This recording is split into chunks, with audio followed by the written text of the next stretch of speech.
The envelope felt like it weighed 1,000 pounds in my hand that Tuesday morning.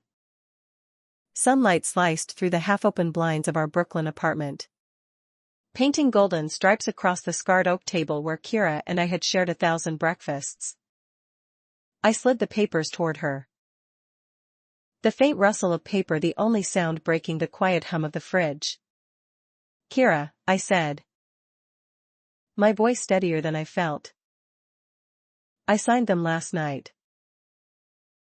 I think it's time." Her fingers froze mid-reach for her coffee mug. Those same fingers that had traced lazy circles on my back every night for 8 years. She looked up at me. And then the color drained from her face like someone had pulled a plug. Her shoulders folded in. A soft throat, not a sob. "Not yet." My stomach twist. She collapsed forward, forehead hitting the table with a dull thud. Paper scattering under her arms. I never expected her to be the one to break. God. One. I stood there for what felt like forever. The scent of her lavender shampoo still clinging to the air from the shower she'd taken an hour ago. My heart hammered against my ribs. This was supposed to be clean. Mutual. The end we both saw coming in the quiet moments we never talked about. But watching her shoulders shake, hearing the wet hitch in her breathing, I couldn't move. "Kira," I whispered again, reaching out but stopping short. My hand hovering like it didn't belong to me anymore. How the hell had we gotten here? It started on a sticky June night 10 years ago. The kind of Brooklyn summer evening, where the air smelled like hot asphalt and street cart falafel. I was 24. Freshly out of a relationship that had left me hollowed out. Standing on the rooftop of some converted warehouse during a low-key Pride after party. City lights glittered below like scattered diamonds. I was nursing a warm beer, arms crossed tight, when she appeared beside me. "Kira." Camera slung around her neck, curly hair escaping a messy bun. Smiling like the world owed her nothing and she was fine with that. "Mind if I steal this view?" she asked, voice warm, a little husky from shouting over the music downstairs. I shrugged. But something about the way she leaned on the railing, wind tugging at her tank top, made the knot in my chest loosen just a fraction. We talked about nothing, how the city never slept, how the best photos happened in the in-between moments. She snapped one of me without asking. The shutter clicked sharp against the distant bass. I rolled my eyes. But I didn't stop her. That was the first micro-tension, I guess. Pulling back even as I felt the pull. We ran into each other again a week later at a coffee shop in Bushwick. She was editing photos on her laptop, earbuds in, that made her look younger than she was. I almost walked past. Almost. She glanced up, recognition lighting her face like sunrise. "Naomi." "Rooftop girl." She pulled out the chair across from her without waiting for an answer. I sat, with the faint citrus of her hand lotion. We talked longer this time, about her freelance gigs chasing light across the boroughs. My entry-level marketing job that already felt like a cage. Small things built between us after that. Texts at odd hours. A shared playlist she sent with songs that somehow knew my moods better than I did. I kept my walls high, though. After my ex, Sarah, who'd sworn forever then left for someone who fit her better, I didn't let anyone close. Not really. One rainy October evening, we were crammed on my tiny couch watching some forgettable movie. Thunder rumbling outside like it was clearing its throat. Her knee brushed mine under the blanket. Neither of us moved it away. The warmth of her skin through thin fabric sent a quiet spark up my leg. I sighed,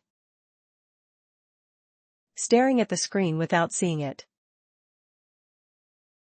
You know, she said softly, not looking at me. I laughed. The rain pattered harder against the window. I don't trust anyone, I said. The words dropping heavy between us. Not after what happened. Not anymore. Kira turned then. Light. She didn't flinch. Didn't push. Just reached over and laced her fingers through mine. Thumb brushing my knuckle like a promise. Then let me be the one you try with. Her voice was barely above the rain. No grand speech. Just that. That night stretched into something neither of us named. We stayed like that. Hands linked. Went dark except for the city glow sneaking through the curtains. The next morning she made pancakes, burning the edges the way I secretly liked. And I caught myself smiling into my coffee before I could stop it. The months that followed were slow, deliberate. Micro-tensions everywhere. I'd cancel a date last minute for a work deadline. She'd smile and say she understood. But I'd see the flicker in her eyes when she thought I wasn't looking. She'd leave little notes in my bag, stupid doodles of us as stick figures chasing sunsets. And I'd pretend they didn't make my chest ache with something too big to name. We walked the High Line at dusk once. Autumn leaves crunching under our boots. Her shoulder bumping mine on purpose. The air smelled of wet earth and roasted nuts from a vendor cart. I stopped and kissed her right there under the string lights. Soft at first. Like the city noise faded and it was just her heartbeat against mine. She tasted like the cherry lip balm she always wore. Her hands cupped my face like I was something precious. When we pulled back, foreheads touching, she whispered, finally. I laughed shakily, but inside I was terrified. This was real. This could break me. We moved in together 2 years later. Into the same apartment with its creaky floors and exposed brick that Kira photographed obsessively. Marriage came after 4 years, quiet courthouse thing followed by a backyard party with fairy lights and too much wine. Our friends toasted to the ones who stuck. I remember her slipping the simple silver band on my finger, eyes shining. And thinking maybe trust wasn't impossible after all. Life settled into a rhythm that felt almost easy. Mornings with her humming off-key in the kitchen while I made the coffee. Nights tangled in sheets. Her head on my chest. The steady rise and fall of her breathing the only thing that quieted my racing mind. But the micro-tensions never fully left. They just got quieter, sharper. I climbed the ladder at work, late nights, early calls. The kind of ambition that made me feel like I was finally claiming space in a world that still looked at two women like us and whispered questions. Kira built her photography career on her own terms, travel shoots, personal projects. A life that left room for spontaneity. Then came the talks about the future. Kids. A house upstate near her mom. Roots. I'd freeze every time, the old fear clawing up my throat. I don't know if I can be that person, I'd say some nights. Staring at the ceiling while her fingers traced patterns on my arm. She'd sigh. And pull me closer anyway. We don't have to decide today. But the wait grew. Last year it cracked wider. My promotion came with strings, an offer to lead a new West Coast team. The kind of move that screamed independence. The version of me I'd fought so hard to become. Kira's mom got the diagnosis around the same time, early-stage cancer. Treatable but scary. Kira wanted to be closer. I wanted the skyline and a rush and the proof that I could stand on my own. We stopped talking about it directly. Instead, dinners where we ate without really tasting. Touches that lingered a beat too long. Like we both knew something was slipping. I started sleeping on the couch some nights, telling myself it was just the stress. The scent of her on the pillow still pulled me back every time. One morning I found her in the kitchen, editing photos of us from last Pride, laughing in the parade. Rainbow flags whipping overhead. She looked up and said 3 words. That was all. I nodded and walked away.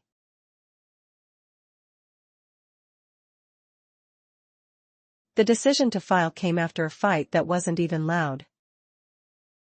Just exhausted. Maybe we're better apart, I told her in the hallway light. The words tasting like ash. She didn't argue. Just looked at me with that quiet hurt that cut deeper than yelling ever could. I spent the next week in a fog.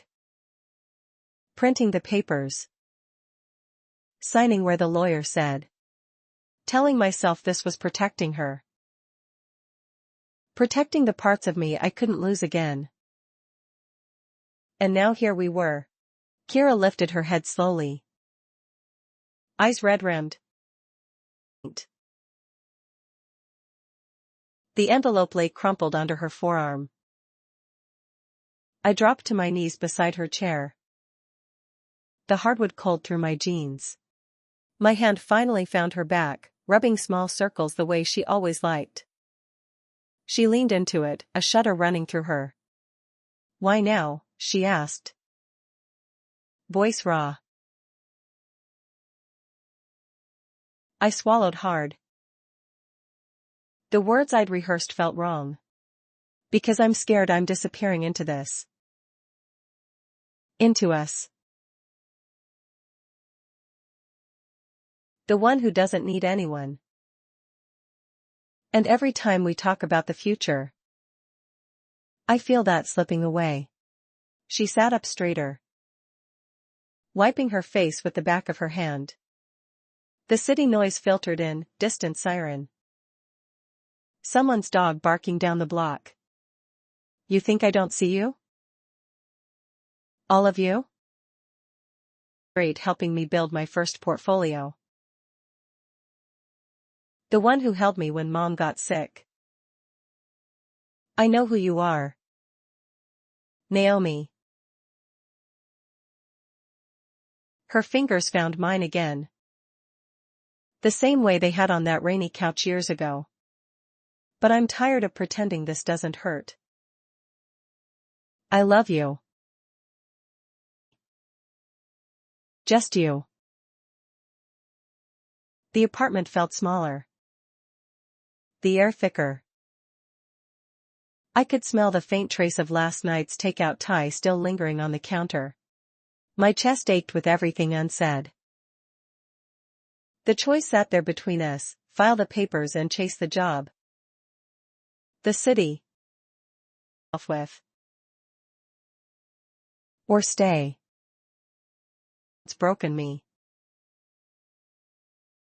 I thought about the woman who'd kissed me on the High Line. The one who never asked me to be less. The one who'd waited through every wall I built. I don't trust easy, I said again. Echoing that old night. But softer now. But I trust you more than I trust myself sometimes. Kira's breath hitched. A small. She squeezed my hand.